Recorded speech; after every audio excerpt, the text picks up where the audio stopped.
वाढत्या बेरोजगारीचा फायदा घेऊन श्री साई गणेश सर्व्हिसेसचा व्यवहार संशयास्पद असल्याची वाच्यता बऱ्याच ठिकाणी होत असल्याने लोकांच्या हितासाठी युवा महाराष्ट्राच्या वार्ताहराने आलेल्या जाहिरातीचा मागोवा घेत या ठिकाणी धाव घेतली।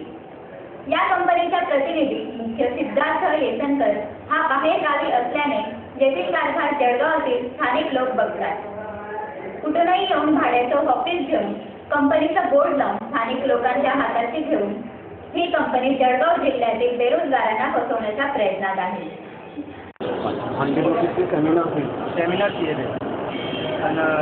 नंतर जर तुम्हाला ते प्रोजेक्ट आवडला त्यानंतर 800 रुपये द्यावे लागतील आणि आवडल्यानंतर आणि त्यानंतर वर्किंग काय 70 पेजेस वर्किंग आहे आपल्याला। पेजेस 70 पेजेस वर्किंग आहे आपल्याला। 70 पेजेस A4 पेजेस आहेत किती पेजेस A4 आणि ते किती दिवसात पूर्ण करायचे 7 दिवसात 1 वीक आणि लँग्वेज कोणती इंग्लिश कॅपिटल लेटर आणि जर काय चुकलं तर ते तसं सगळं पूर्ण सेमिनारमध्ये सांगणार आहे। 24 तारखेला सेमिनार आहे। अगोदर तुम्ही विचारलं का त्यांना की सेमिनार कोणी अटेंड केलेलं आहे सेमिनारचं विषय त्यांनी काहीच सांगितलं मला 100 रुपये घेतले की संपलं तुम्हाला तर मी आम्ही 100 रुपये केले आपण आपल्याला 100 रुपये जर मला सेमिनार अटेंड करायचं असेल तर मला 100 रुपये द्यावेच लागते ना आणि पासून सेमिनार अटेंड करण्यासाठी 100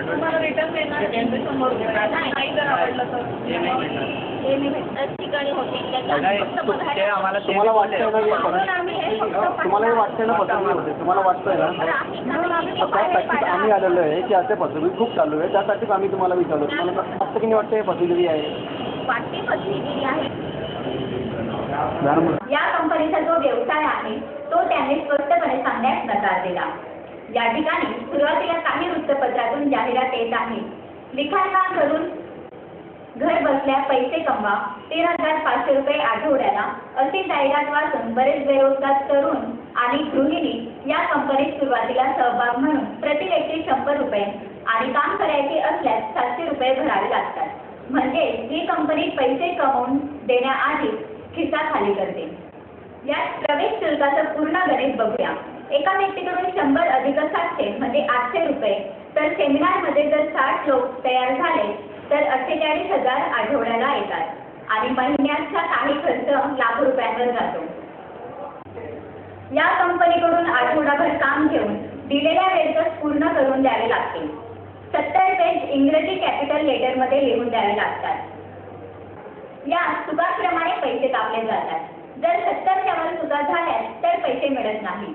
यात 100 पैकी फक्त 10% लोकांचा फायदा होण्याची शक्यता असते। याप्रमाणे 90% लोकांचा पैसा त्यांच्या खिशात जातो। आजच्या या फास्ट लाईफमध्ये काही मिनिटात आपण कॉम्प्युटरवर टाईप करून काम आटवत असतो। अनेक सॉफ्टवेअर आणि तंत्रज्ञानाच्या या युगात ही कंपनी हाताने लिखाण काम का देते याची सत्यता अजूनही पडद्याआड आहे। या अशा फसव्या आणि अमिष दाखवून बेरोजगारांचा पैसा लुटणाऱ्या कंपन्यांवर त्वरित आळा घालणे गरजेचे आहे। नाहीतर बरेच बेरोजगार पैसा कमवण्याच्या आशेने येतील आणि पैसा गमावून हातात ठेवतील। या कंपनीची पोलिसांकडून आणि शासनाकडूनही चौकशी होणे गरजेचे आहे। अशा फसव्या कंपन्यांच्या जाहिरातींवर विश्वास ठेवण्याआधी त्या प्रकारच्या जाहिरातींची सत्यता पडताळून घ्या, नाहीतर तुम्ही अशा अमिष दाखवणाऱ्या जाहिरातींना बळी पडू शकतात।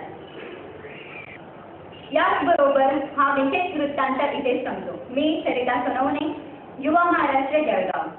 पुन्हा एक नजर टाकूया आजच्या ठळक घडामोडींवर। निरीक्षणगृहात असलेल्या बालकांना राखी बांधून महिलांनी साजरा केले रक्षाबंधन।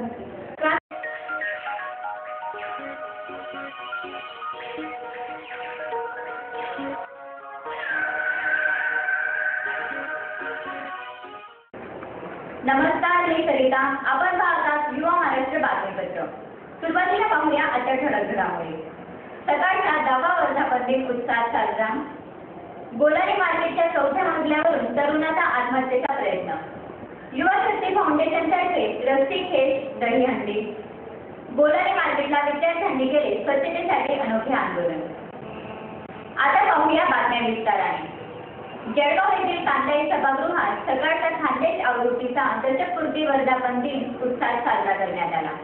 या ठिकाणी प्रमुख उपस्थिती माजी कुलगुरू डॉक्टर के.पी. पाटील, सकाळचे उपव्यवस्थापक अनिल जोशी, कार्यकारी संपादक श्रीमंत माने, निवासी संपादक भालचंद्र पिंपळवाडकर उपस्थित होते. स्थानिक व्यापार व उद्योगांचे आंतरराष्ट्रीय संदर्भ या विषयावर डॉक्टर भालचंद्र देवळाणकर यांनी आपले मनोगत व्यक्त केले. तसेच सुरेल मराठी गीतांची मैफिल या सदरात पारिजात चव्हाण व गायत्री चव्हाण आणि त्यांचे सहकारी यांनी बहारदार गीतांनी वातावरणात आणखी रंगतदार केले.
या कार्यक्रमात निकिता वेदांतिक यांच्या 11 देखण्या पेंटिंगचे प्रदर्शन ठेवण्यात आले होते. Without using brush, only से पूरा पाउडरी फॉर्म होता है.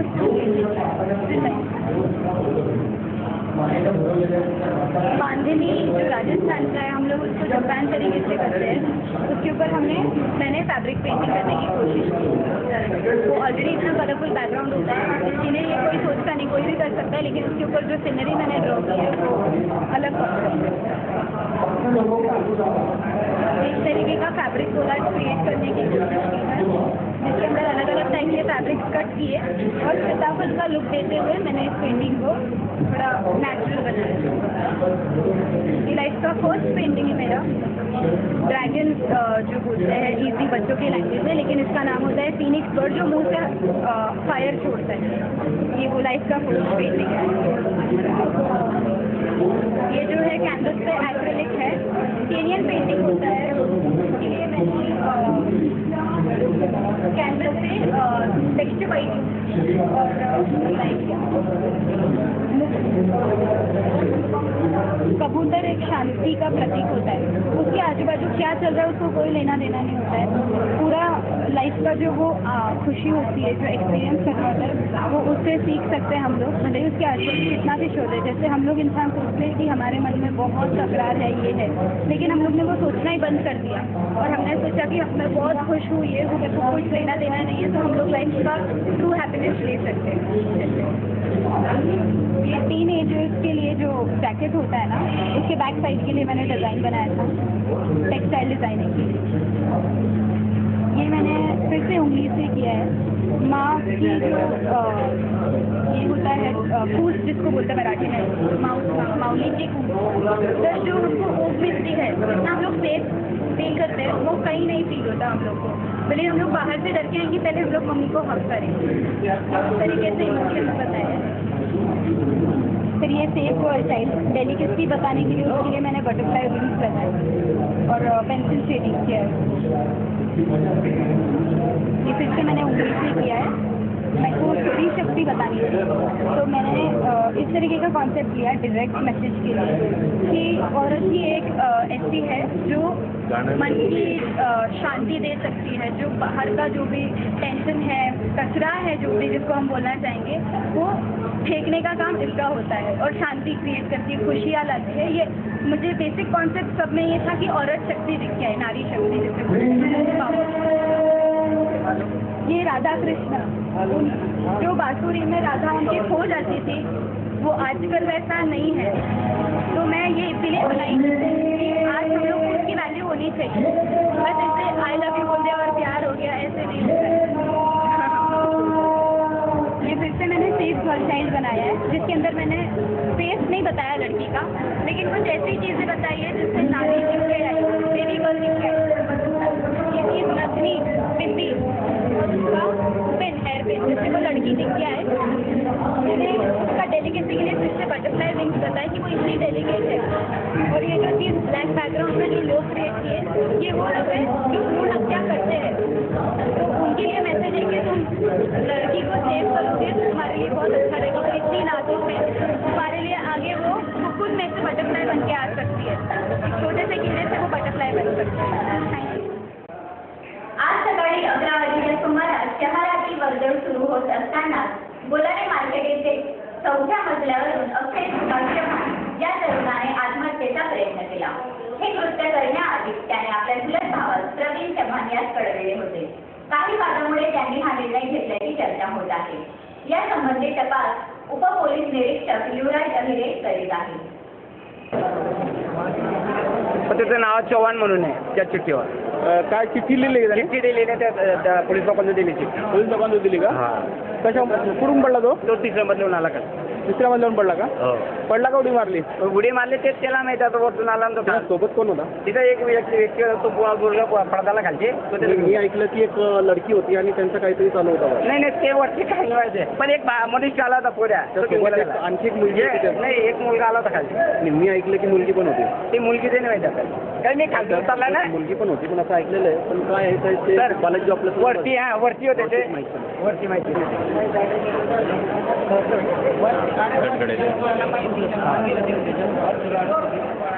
उच्च न्यायालयाच्या आदेशानुसार युवा शक्ती फाउंडेशन 20 फूट उंचीवर दैर्याने उभारणार असून बालगोपालांवर नजर ठेवणार आहे आणि 18 वर्षाखालील खेळाडूंना सामील होऊ देणार नाही असा निर्णय युवा शक्ती फाउंडेशनचे संस्थापक विराज कावडिया यांच्यातर्फे घेण्यात आला आहे। तसेच गोविंदा पथकांसाठी रस्सी खेळ स्पर्धेचे आयोजन करण्यात येणार आहे। जे मंडळ रस्सी खेळ स्पर्धा जिंकेल त्यांना दैर्याने होण्याचा मान मिळणार आहे। गोलानी मार्केटमधील कचऱ्याच्या दुर्गंधीला त्रासून स्वच्छतेसाठी प्रशासनाचे लक्ष वेधण्यासाठी एक वेगळीच कल्पना प्रत्यक्षात आली। या विद्यार्थ्यांनी कचऱ्यावर बसून आपला निषेध नोंदविला आहे। यात महेंद्र पवार, गोविंदा कोळी, हर्षल चौधरी, ललित विस्पुते, मनोज कदम, राहुल सूर्यवंशी आदींनी या आंदोलनात आपला सहभाग नोंदविला। तर जळगाव शहरातील ज्या गोलानी मार्केट परिसरामध्ये काही ठिकाणी बऱ्याच ठिकाणी कचरा साचले। संपूर्ण शहरातील मार्केटचा स्वच्छता ठेका बंद केला असून संबंधित मार्केटच्या व्यापारी कमिटीने स्वच्छता करावी असे निष्पन्न केले। नमस्कार, मी संतोष।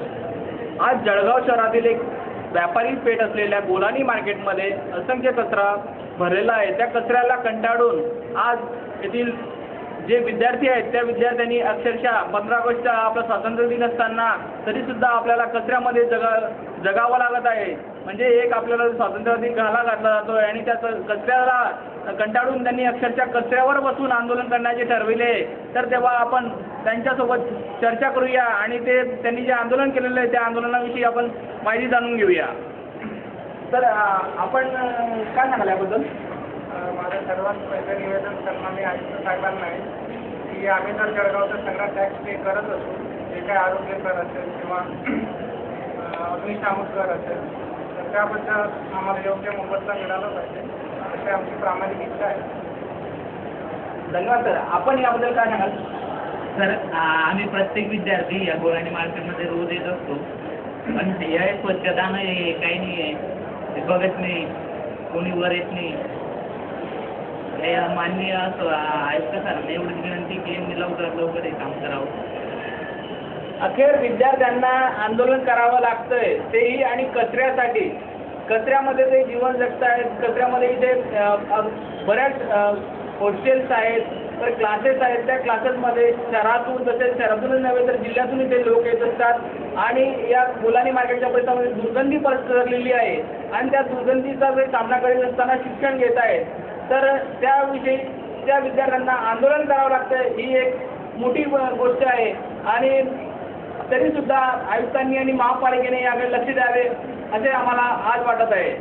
आणखी आपण काही लोकांचे मत जाणून घेऊया. तर आपण काय सांगाल, आपलं नाव?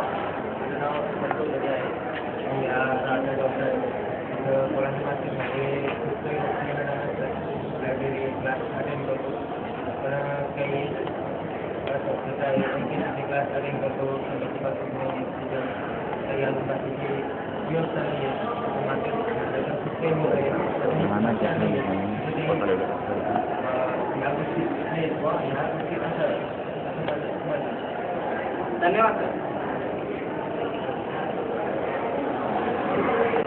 आपण एक क्लासचे विद्यार्थी आहेत, त्यांच्यासोबत चर्चा करूया आणि त्यांना काय समस्या आहेत त्याबद्दल विचार करूया. माझं नाव वैष्णवी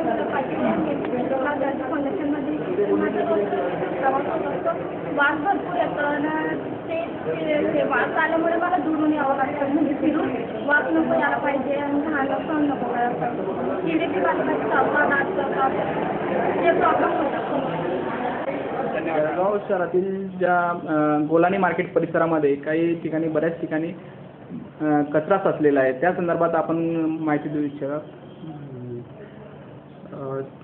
माननीय आयुक्त सह यांच्या आदेशाने शहरातील जेवढे काही मार्केट्स आहेत त्या मार्केट्समधील साफसफाईचा ठेका बंद करण्यात आलेला आहे. याचं कारण असं की मनपाची आर्थिक परिस्थिती आणि दुसरं असं महत्त्वाचं कारण की ज्याप्रमाणे आपण एखाद्या अपार्टमेंट्समध्ये भाडेकरू राहतात, ती इमारत ही ती भाडेकरूंच्या मालकीची नसते, परंतु तेथील जो काही साफसफाई असेल किंवा दैनंदिन ट्यूबलाईट वगैरे असेल याच्यासाठी ते मेंटेनन्स काढला जातो आणि त्या मेंटेनन्समधून तो सर्व साफसफाईचा खर्च किंवा इतर जो दैनंदिन देखभालीचा खर्च आहे तो त्यात केला जातो. तर त्याचप्रमाणे इथे जे काही सर्व गाळेधारक आहेत ते गाळेधारक देखील मनपा मिळकतीमधील भाडेकरू आहेत. तर त्यामुळे त्या तेथील जी काही साफसफाई आहे ती त्यांनी कशा प्रकारे करावं, त्या व्यापारी प्रतिष्ठानाने तेथील जे काही प्रतिष्ठान असेल त्याचं नियोजन करून ती त्यांनी करावं आणि तो कचरा सामुदायिक कचरा कुंडीपर्यंत पोहोचवल्यानंतर तिथून महापालिकेची जबाबदारी सुरू होते. तर त्या संदर्भात त्या व्यापाऱ्यांना त्याबद्दल माहिती आपण दिलेली आहे. ठेका रद्द करण्यात आलेला आहे हे आपण ठेकेदाराला सांगितलं, तर ठेकेदारांमार्फत ती सूचना सर्वांना गेली असेल.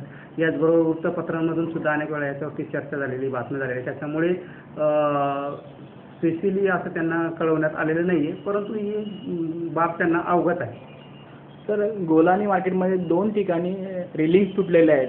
आजची जी घटना आहे की एका 4थ्या मजल्यावरून एका तरुणाने आत्महत्या करण्याचा प्रयत्न केलेला आहे आणि 2 ठिकाणी याप्रमाणे मोठी रेलिंग तुटलेली आहे. तर तिथूनही दुर्घटना होण्याची शक्यता आहे. तर त्या संदर्भात काय उपाययोजना आपण आता ही माहिती आत्ताच प्राप्त झालेली आहे. तर त्या अनुषंगाने संबंधित जो कनिष्ठ अभियंता आहेत त्यांना तेथील स्थळनिरीक्षण करण्याचे आणि त्या अनुषंगाने जी काही दुरुस्तीसाठी आवश्यक कारवाई करण्याचे निर्देश त्यांना दिलेले आहेत. त्यामुळे ती कारवाई सुरू होईल.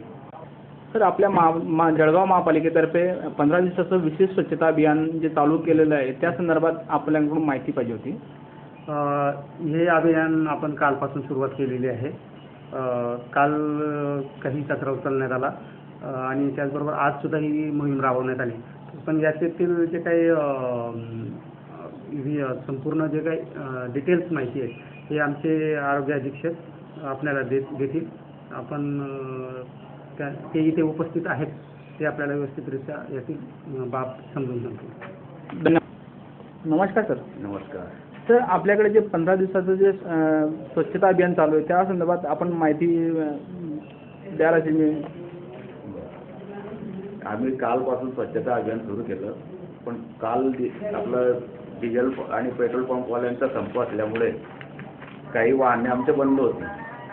त्यामुळे काल आम्ही अभियानामध्ये फक्त 6 वाहने आणि 1 JCB एवढंच वापरलेलं आहे आणि त्यापासून म्हणजे काही पूर्ण भाग न होता काल फक्त अर्धा भाग झालेला आहे आमचा आणि त्यात आम्ही 6 टन कचरा मिश्रित वेस्ट मटेरियल उचललेलं आहे.